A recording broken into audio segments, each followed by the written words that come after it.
Selamat siang, selamat datang di YouTube channel dan podcast dari Rewet Indonesia. Perkenalkan, nama saya Yanuar Budi Lasmono, Business Development Executive dari Surabaya.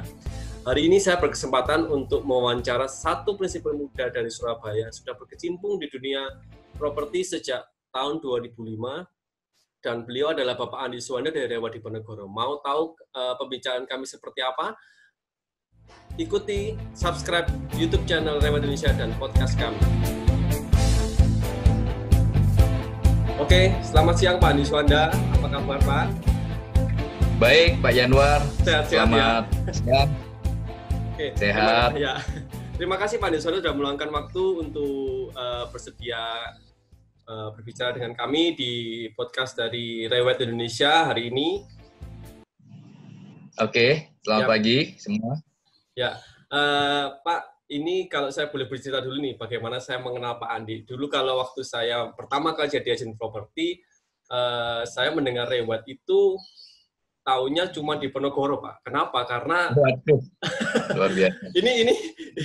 ini karena memang saya taunya waktu itu banyak sekali project primary yang memang Pak Andi sebagai lead agent-nya, dan saya selalu mendengar Rewet itu ya Rewet Diponegoro. Nah, ini kesempatan baik saya bisa berbicara dengan Bapak. Saya ingin tahu nih Pak,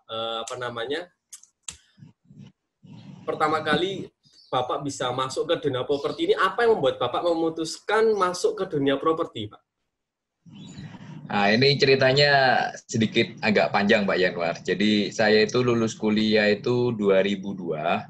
Nah, terus kemudian saya itu waktu kuliah dulu, waktu SMA, saya itu bercita-cita itu pengen kerja di di tempat yang gedung-gedung pencakar langit.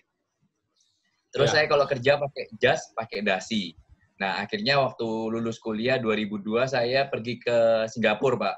Ya. 2002 itu dapat kerja, tempatnya saya kalau kerja itu mesti pakai jas, pakai dasi di tempat gedung-gedung pencakar langit, Pak. Nah, terus kemudian saya di sana itu kalau kerja itu selalu naik turun bus, naik turun MRT. Karena di sana itu mobil itu mahal sekali, Pak Yanuar. Jadi sebagai perbandingan itu kalau di sini Honda Freed baru itu kurang lebih kan harganya 200 juta sekian. Ya. Nah, di sana itu Honda Freed itu kurang lebih sekitar 900 juta, Pak. Oh. Jadi mahal sekali. Jadi saya pikir saya pertama kali kerja ya sudah saya naik turun bus, naik turun MRT. Nah, suatu kali saya ketemu itu dengan direktur saya yang sudah umur 50 tahun, 50 sekian tahun. Nah, dia itu juga sama seperti saya, naik turun bus, naik turun MRT. Nah, terus kemudian saya berpikir, waduh, saya ini apakah berada di tempat yang tepat? Nanti saya kalau umur 50 di sini, saya juga sama naik turun bus, naik turun MRT. Waduh, saya mulai berpikir. Nah, terus singkat cerita, saya ada teman di Singapura yang kebetulan waktu itu ngajak saya untuk nemeni dia ini viewing properti, Pak, apartemen waktu itu. Ya. Nah, saya akhirnya menyanggupi. Waktu itu kalau nggak salah hari weekend ya, Sabtu Minggu. Terus kemudian agen tersebut itu nawari saya untuk nawari kita untuk dijemput, Pak. Nah, ternyata waktu dijemput dia itu ternyata umurnya masih muda. Masih kira-kira umur 28, 29 tahun atau mungkin awal 30-an. Ya. Nah, tetapi dia waktu itu sudah naik mobil Toyota yang terbaru, yang saya prediksi kira-kira harganya kurang lebih 1 miliar. Itu kira-kira tahun berapa Pak ya kisaran waktu itu? Tahun kira-kira 2002-2003 kira-kira, Pak. Oke, baik. Nah, terus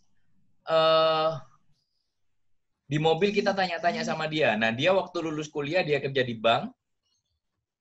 Terus kurang lebih sekitar 3-4 tahun dia kerja di bank, akhirnya dia banting setir ke bisnis agent properti. Nah, dia dari bisnis itu, dari agent properti, dia bisa beli properti sendiri di Singapura. Properti di Singapura itu kalau rumah pemerintah aja paling murah 3 miliar, Pak. Ya kan? Iya. Nah, dia bisa beli properti sendiri di usia muda dan juga bisa beli properti investasi, Pak, sekalian. Jadi dia punya 2 properti di Singapura dengan umur yang masih muda dan punya mobil juga. Nah, akhirnya saya mulai berpikir, apakah saya ini tepat untuk berada di Singapura. Nah, akhirnya kebetulan waktu itu orang tua saya minta saya pulang dan akhirnya saya pikir ya udahlah, saya pulang aja ke Indonesia karena hampir 2 tahun kerja di sana kok ya begitu-begitu aja. Nah, akhirnya waktu balik ke Indonesia, saya sempat bantu orang tua saya bentar, terus kemudian tahun 2004, saya itu kira-kira bulan Mei atau April, saya itu join dengan salah satu kantor Rewet yang dekat di pusat kota, waktu itu di Jalan Raya Bubutan, Pak. Nah, saya gabung di sana. Oke. Nah, jadi saya pertama kali juga jadi sebagai seorang agent properti di Rewet Bubutan waktu itu.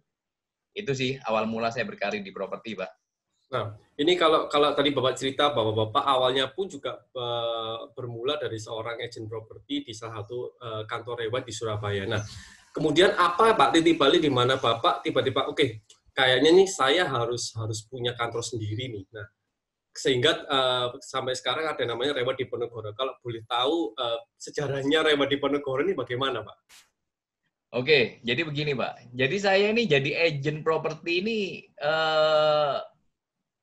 cukup singkat. Jadi kira-kira saya jadi agent properti cuma 3 bulan. Oke. Nah, terus kemudian saya ada relasi yang kebetulan ngajak saya. Dia tahu saya ada di Rewet, kemudian dia ngajak saya, Andi, mau nggak kita join buka kantor properti? Wah, saya bilang, wah, saya ini baru, tapi saya pada dasarnya kan pingin menjadi pengusaha, Pak. Jadi saya iakan aja. Akhirnya waktu itu kita keliling ke 3 brand. Ya kan, kita keliling ke 3 brand untuk buka kantor, ya kan. Salah satunya Rewet, terus kemudian ada Era, ada Century. Nah, singkat cerita, akhirnya kita buka kantor, tetapi waktu pertama kali saya tidak buka kantor Rewet, Pak. Saya buka brand lain. Ya. Nah, terus kemudian 10 bulan saya buka kantor tersebut bersama rekan saya. Nah, cuma dalam perjalanan kira-kira 10 bulan terjadi ketidakcocokan dan akhirnya saya memutuskan untuk pecah kongsi. Nah, akhirnya saya memberanikan diri lagi karena waktu itu ada sekitar 8 orang anak buah saya yang mau ikut saya.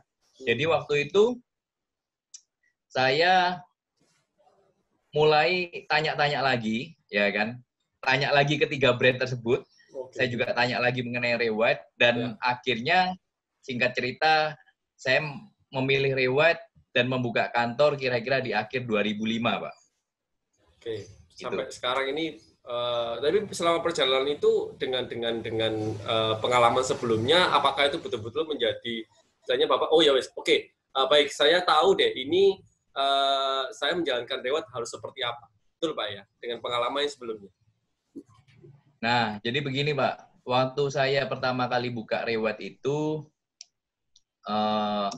umur saya kan masih kira-kira 24-25 tahun. Oke. Dan marketing saya itu rata-rata umurnya di atas saya semua. Ya. Nah, jadi saya ceritanya guru saya adalah pengalaman saya. Jadi saya waktu itu nggak terlalu ada mentor, saya belajar kanan kiri gimana caranya ngerunning sebuah office dan itu memang tidak mudah ya. Saya betul-betul belajar banyak, belajar bagaimana menjalankan sebuah bisnis agent properti ini karena memang nggak mudah, Pak. Apalagi waktu itu umur saya muda dan marketing saya rata-rata umurnya sudah di atas saya, itu bukan hal yang mudah. Ya. Nah, itu sih. Ya. Nah, selama dari tahun Rewet Diponegoro ini berdiri tahun 2005, Pak ya. Berarti di tahun ini sudah berapa? 15 tahun. Nah, jadi sebetulnya kita ya kurang lebih 15 tahun lah, Pak. Hampir 15 tahun. Dan yang luar biasa itu selama 15 tahun saya juga memperhatikan ternyata Pak Andi ini juga tidak hanya membawai satu kantor, tapi memiliki grup yang namanya Platinum Group. Nah, ini juga menarik juga. Seorang anak muda bisa memiliki satu grup kantor agensi properti Rewet, itu rahasianya seperti apa sih Pak? Kok tiba-tiba bisa ada istilah Platinum Group itu? Jadi sebetulnya itu kebetulan aja sih Pak. Jadi awalnya itu saya tidak ada kepikiran untuk buka banyak kantor, banyak office. Nah, cuma itu bermula dari tahun kira-kira 2011, tiba-tiba itu ada ajakan itu untuk join buka kantor Rewet lagi. Waktu itu di daerah timur. Nah, waktu itu saya berpikir ya kan, akhirnya saya waktu itu coba sih, saya memberanikan diri gimana rasanya buka kantor yang lebih dari satu. Akhirnya saya buka kantor yang kedua, 2011. Nah, karena pada waktu itu properti lagi booming, Pak. Oke, baik. Booming. Ya. Jadi kita buka kantor itu cuma dalam waktu rata-rata 1 tahun itu BEP semua. Oh, luar biasa, luar biasa. Dari 2011 sampai dengan 2012 itu saya buka kurang lebih hampir yaitu 6 kantor. Nah, baru yang terakhir ini yang ke-7 itu di tahun kemarin. Jadi 2011 sampai 2012 itu hampir 2-3 bulan sekali saya buka kantor, Pak. Karena dari satu ngajak lagi. Jadi akhirnya perkembangannya cepat. Nah, seperti itu sih, Pak. Karena waktu itu juga booming properti. Ya. Baru buka juga bisa langsung BEP. Nah, itu makanya kenapa ajakan untuk join buka kantor itu lumayan. Oke. Itu sih Pak Yanwar. Kemudian kalau Pak Andi sendiri kan sudah memanage banyak kantor, Pak. Sebenarnya kalau saya boleh tanya dari sisi agennya nih, mungkin bagi para pendengar atau teman-teman yang menyaksikan YouTube channel ini, bagaimana sih seharusnya namanya seorang agent properti profesional tuh, Pak? Oke. Nah, jadi begini, Pak. Agent properti ini pada dasarnya ini terbagi menjadi 2. Yang pertama itu agent property primary. Jadi mereka ini biasanya sangat spesialisasi di proyek-proyek properti yang baru. Nah, satu lagi yang secondary. Nah, jadi saya bahas satu-satu nih, Pak. Kalau mau jadi profesional di agent sebagai agent properti primary, nah itu saya menyarankan supaya teman-teman agent properti ini tidak hanya tergiur sama besarnya BLT, Pak. Nah, seringkali ada proyek yang sebetulnya kurang bagus, tetapi karena dia itu untuk menutupi kekurangan dia ngasihkan BLT yang luar biasa. Nah, jadi banyak agent itu yang menawarkan produk, itu bukan karena berdasarkan penilaian yang matang atau penilaian sebagai agent properti profesional, tetapi lebih didasarkan kepada karena BLT-nya besar. Nah, jadi seringkali itu yang menjerumuskan kliennya itu untuk membeli barang-barang atau properti-properti yang tidak bisa menguntungkan buat mereka. Nah, maka dari itu kalau agent properti primary ingin profesional, dia pertama kali mindset-nya nggak boleh hanya masalah duit melulu, Pak. Jadi dia harus berpikir produk ini harus menguntungkan klien saya, ya kan? Karena konsepnya kan nggak semuanya kan end user, Pak. Konsepnya kan kadang ada orang yang memang investasi ataupun end user tapi tujuannya juga investasi. Nah, mereka kalau bisa merasakan produk yang kita tawarkan bisa naik banyak, itu kan akhirnya mereka kan senang untuk beli terus sama kita, Pak. Dibandingkan kita kasih barang yang istilahnya barang itu sebetulnya nggak bagus, cuma karena BLT-nya tinggi, akhirnya marketing tersebut menawarkan properti itu. Nah, kesannya kayak terus kesannya kayak hit and run, Pak ya? Ya, betul. Nah, kira-kira seperti itu. Nah, terus untuk properti secondary, Pak. Ya. Nah, jadi banyak agent terutama di Indonesia itu kan jumlahnya ribuan, Pak. Ya. Nah, jadi karena jumlahnya ribuan, akhirnya banyak dari mereka itu yang sebetulnya agent properti ini hanya sebagai sambilan aja. Jadi akhirnya mereka pada waktu ngelisting atau datang kepada pemilik properti yang mau menjualkan propertinya, mereka kadang cenderung itu over promise, Pak. Nah, over promise terus kemudian tidak bisa mendeliver promise itu tersebut. Nah, jadi akhirnya klien itu kan jadi kecewa karena dijanjikan ini itu, tapi ternyata pada kenyataannya itu semua yang dijanjikan itu tidak terrealisasi. Nah, jadi sebetulnya di dalam secondary, agent itu harus bagaimana caranya listing yang kita dipercayakan sama kita itu harus bisa laku dalam waktu yang secepat mungkin. Nah, kita harus fokus. Nah, maka dari itu saya sih menghimbau kepada agen yang orang-orang yang ingin menjadi agen properti, diusahakan itu kalau mau jadi agen properti yang profesional itu harus full time, Pak. Jangan sifatnya part timer. Itu sih, Pak. Ya, jadi memang kalau kita tahu bahwa kalau kita lihat para pebisnis yang sudah sukses terbesar itu memang usahanya cuma satu, Pak ya. Awalnya satu karena memang kita harus fokus. Nah, kemudian kalau mengenai tadi sih menarik juga bahwa memang seorang agent properti ini kalau saya lihat selama ini banyak teman-teman itu yang merasa, aduh Pak, saya di PHP. Sebenarnya awal dari PHP itu, yang dari saya dapatkan insight dari Pak Andi, awal dari PHP itu kan karena mereka merasa tidak puas dengan kinerja dari marketing tersebut, ya karena itu tadi Pak ya, tidak bisa mendeliver apa yang mereka janjikan tadi. Betul.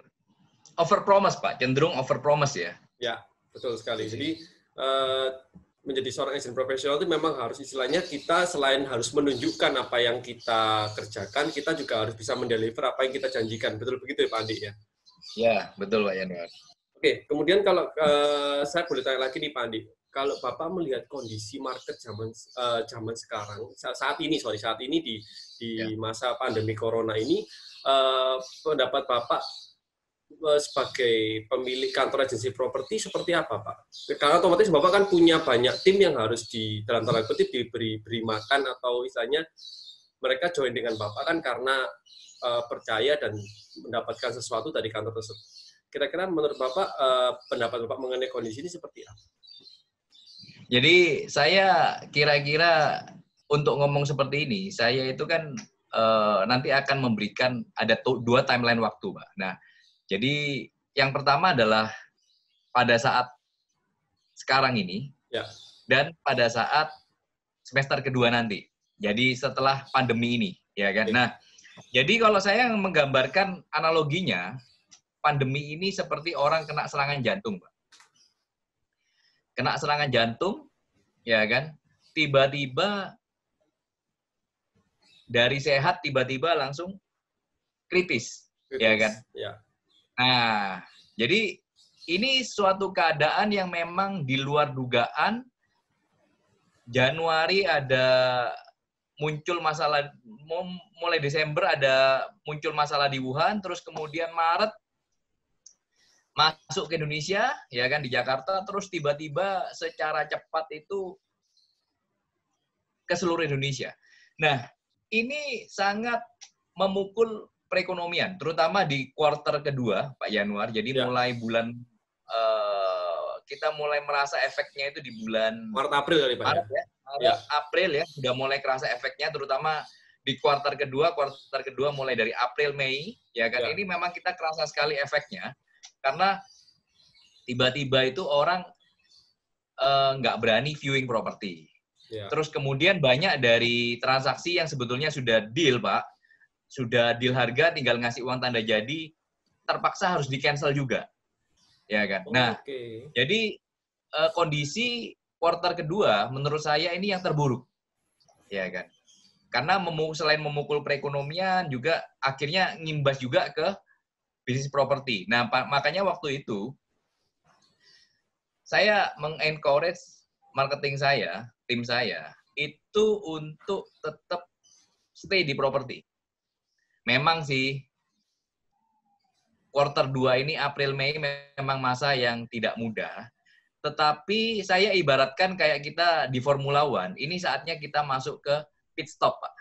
Jadi kita memperbaiki apa yang kurang dari kita. Nah, ini kita saatnya memperbaiki masa-masa sekarang. Jadi mengenai branding, mengenai digital marketingnya. Nah, itu saya minta untuk mereka perbaiki semua. Karena ke depan ini, corona ini tidak akan berakhir singkat, Pak. Sebelum ditemukan obatnya, itu akan berlangsung cukup lama. 1 tahun, 2 tahun. Nah, ini yang akhirnya membuat kita ini punya yang namanya new normal ya. Jadi segala sesuatu kayak kesehatan, kita dikit-dikit cuci tangan. Nah, ini sesuatu yang baru, Pak.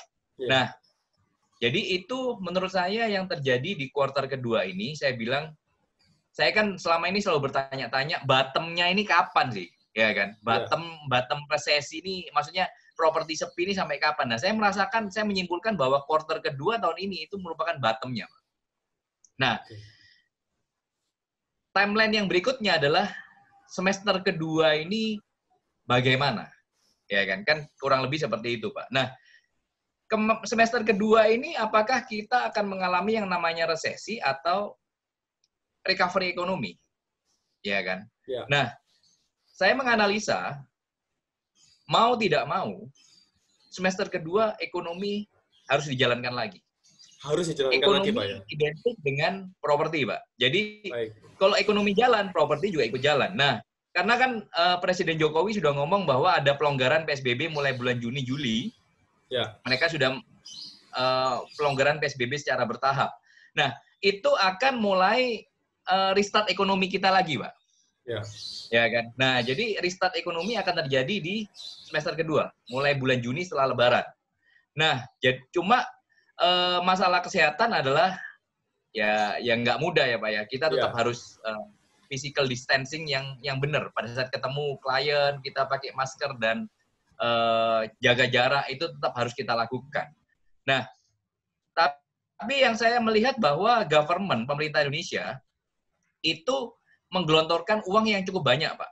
Ya kan. Jadi saya terakhir itu baca dari koran Kontan itu kurang lebih ada namanya program PEN atau Pemulihan Ekonomi Nasional dengan total paket senilai 318 triliun, Pak. Nah, itu ada di mana aja? Itu subsidi bunga untuk UMKM, terus kemudian insentif pajak, subsidi BBN, terus kemudian stimulus untuk sektor pariwisata berupa diskon penerbangan, diskon hotel dan sebagainya. Terus ada yang namanya PMN, penanaman modal nasional, yang ditujukan kepada BUMN negara seperti PLN, Pertamina, dan sebagainya. Terus ada penempatan dana, nah ini yang penting juga. Penempatan dana pemerintah di perbankan dalam rangka restrukturisasi. Perbankan kita terus terang likuiditasnya ini agak kering, Mbak. Karena dengan adanya banyak orang yang meminta restrukturisasi ekonomi, restrukturisasi kredit mereka. Nah, maka dari itu pemerintah ini menggelontor likuidasi kepada bank-bank yang cukup besar dengan keuangan yang kesehatan yang cukup baik, Pak. Supaya mereka ini bisa nggak sampai ke kering likuiditas. Karena dengan kering likuiditas ini akhirnya membuat ekonomi ini jalannya tersendat. Nah, terus kemudian yang paling penting juga bagi ekonomi Indonesia ini adalah consumption, Pak. Konsumsi dalam negeri.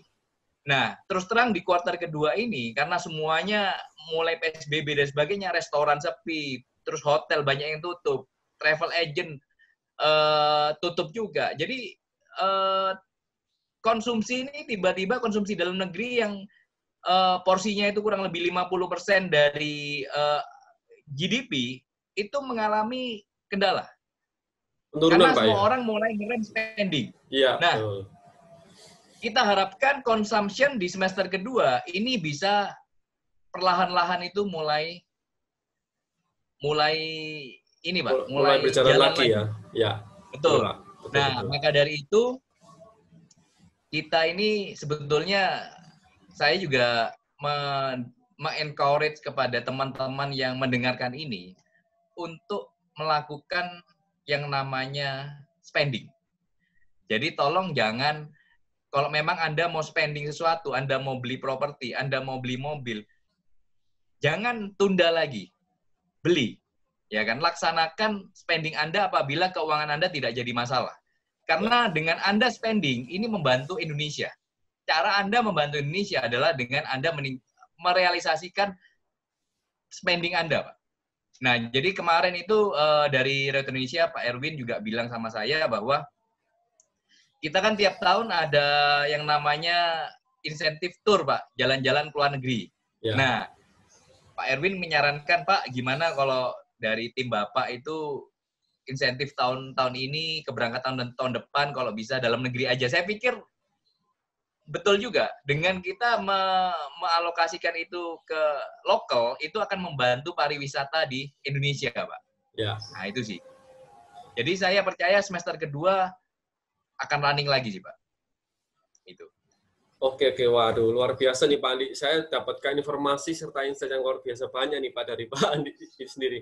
Pak, ini mungkin pertanyaan terakhir dari saya, atau mungkin bukan pertanyaan, statement dari Pak Andi mengenai buat teman-teman yang mendengarkan YouTube channel dan podcast ini, sebagai apa yang harus dilakukan di masa sekarang ini, Pak? Sebagai seorang agent tentunya, agent properti Lewat. Oke. Nah, jadi kalau menurut saya, Pak, seperti ulasan saya tadi, bahwa semester kedua itu akan terjadi yang namanya restart ekonomi, atau yang kita sebut dengan recovery ekonomi. Nah, jadi bagi teman-teman agent yang sekarang ini masih tidak fokus di properti, karena memang nggak bisa jualan, akhirnya jualan masker, jualan makanan, kembali fokus. Ya kan, siap-siap berlari di semester kedua. Karena semester kedua menurut saya properti akan meningkat kembali. Tetapi memang tidak secara signifikan secara luar biasa, ya. Pak. Tetapi paling tidak lebih meningkat daripada yang quarter kedua ini. Jadi, nah cuma sekali lagi teman-teman harus tahu bahwa transaksi-transaksi yang bagaimana yang kira-kira bakal terrealisasi di tahun ini adalah pertama transaksi sewa, Pak, itu akan meningkat cukup banyak. Terus listing-listing atau properti-properti yang harganya sudah terkoreksi cukup dalam atau yang terdiskon daripada harga pasar, nah itu yang akan laku. Dan juga orang-orang atau user yang hot buyer yang harus merealisasikan penjualannya dalam waktu sekarang ini, Pak. Nah, itu kira-kira strategi bagi teman agent di masa sekarang dan 6 bulan ke depan. Kalau orang mendengar kata Pak Andi Suwanda, satu kata yang bisa mewakili Bapak itu apa? Yang sesuai dengan Bapak?